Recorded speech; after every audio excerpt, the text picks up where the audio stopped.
श्री स्वामी समर्थ. स्वामी महाराजांचा प्रगट दिन जवळ आलेला आहे. म्हणजे 31 मार्च 2025ला स्वामींचा प्रगट दिन आहे. प्रत्येक स्वामी भक्त स्वामी समर्थ महाराजांचे पारायण करत असतात. श्री स्वामी समर्थ चरित्र सारामृत पारायण करण्याची प्रत्येक भक्ताची इच्छा असते. पारायण कसे करावे, योग्य पद्धत कोणती, याची फलश्रुती काय सांगितली आहे ते आपण आजच्या व्हिडिओमध्ये जाणून घेणार आहोत. अक्कलकोटच्या स्वामी महाराजांची न चुकता दररोज सेवा करणारे कोट्यावधी भाविक आहेत. अनेक जण स्वामींशी घरातील सदस्य असल्याप्रमाणे संवाद साधतात. आनंद, दुःख, अडचणी, समस्या स्वामींना सांगतात. यश, प्रगती झाली तर स्वामी चरणी अर्पण करतात. स्वामींचीच ही कृपा आहे अशी भावना कायम ठेवून स्वामी सेवा सुरू ठेवतात. श्री स्वामी समर्थ सारामृत यांचे भाविक नियमितपणे पारायण करत असतात.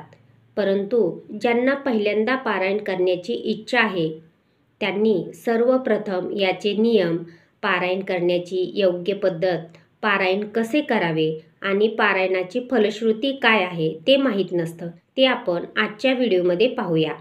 सर्वप्रथम श्री स्वामी समर्थ चरित्र सारामृत पारायण कसे करावे. वास्तविक पाहता स्वामींच्या सेवेसाठी वेळ काळ पाहण्याची आवश्यकता नाही असे म्हटले जाते. असे असेल तरी सोमवार, गुरुवार आणि पर्वणीचा काळ उत्तम मानला जातो. दशमी, एकादशी आणि द्वादशी या तिथींना 3 दिवसाचे पारायण करावे. ज्यांना शक्य आहे त्यांनी एका बैठकीतच संपूर्ण पोथीचे वाचन करावे. आपली श्रद्धा, भक्ती आणि इच्छानुसार या संपूर्ण पोथीचे 3, 7, 11 आणि 21 अशी पारायणे करावे. किंवा रोज एक अध्याय वाचला किंवा ऐकला तरीही चालेल. पारायण करण्याची वेळ आणि पद्धत. सकाळीच स्नानादी कार्य झाल्यावर नित्याची देवपूजा करून भोजनापूर्वी पारायण करावे. वेळ निश्चित करावी. शुद्ध वस्त्र नेसावे. मस्तकी गंध लावावा.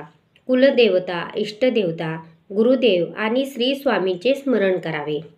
वडीलधाऱ्यांना वंदन करावे, नमस्कार करावा आणि पारायणाची सुरुवात करावी. एक दिवा प्रज्वलित करावा. पोथीला अक्षदा, फुले व्हावीत. पोथीला धूप, दीप दाखवावा. मनापासून पोथीला नमस्कार करून पारायणास सुरुवात करावी. पोथीला प्रारंभ करण्याअगोदर संकल्प कसा करावा. उजव्या तळहातावर पळीभर पाणी घेऊन आपले नाव, तिथी, दिनांक, वार याचा उल्लेख करून आपण कोणत्या इच्छापूर्ततेसाठी हे पारायण करत आहोत हे स्वामींना सांगून संकल्प करावा. तुमची इच्छा पूर्ण व्हावी म्हणून स्वामींना प्रार्थना करावी. हे झाल्यावर पळीभर हातातले घेतलेले पाणी ताम्हणात सोडावे. श्री स्वामी समर्थ चरित्र सारामृत पारायण याचे विशेष नियम काय आहेत ते पहा. वाचन करताना मन एकाग्र ठेवावं.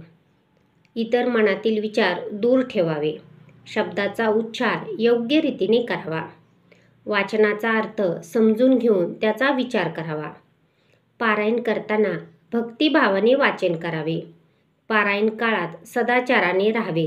वादविवाद, भांडण, तंटे टाळावे आणि श्री स्वामींचे स्मरण करावे. आता आपण पारायण करतो पण त्याची फलश्रुती काय आहे ते आपल्याला माहिती नसतं, तर ते पहा. पारायणामुळे आपले मन शांत, प्रसन्न आणि एकाग्र होते.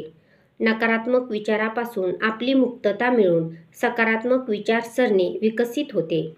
भक्ती, श्रद्धा आणि आत्मविश्वास आपला वाढतो. तुमच्या इच्छा पूर्ण होतात. संकटावर विजय प्राप्त होतो. कुटुंबात सुख समृद्धी येते. नित्यनियमाने पारायण केल्यास तात्काळ आपल्याला फलश्रुती प्राप्त होते. अनेक भक्ताचे असे अनुभव आहेत. तुम्हालाही अनेक अनुभव आले असेल तर कमेंट बॉक्समध्ये हो टाईप करा. भिवू नकोस, मी तुझ्या पाठीशी आहे. तुम्हाला ही माहिती कशी वाटली ते कमेंट बॉक्समध्ये नक्की सांगा. व्हिडिओ आवडल्यास लाईक करा. चॅनलवरती नवीन असल्यास चॅनलला सबस्क्राईब मात्र जरूर करा आणि कमेंट बॉक्समध्ये श्री स्वामी समर्थ टाईप करा. श्री स्वामी समर्थ.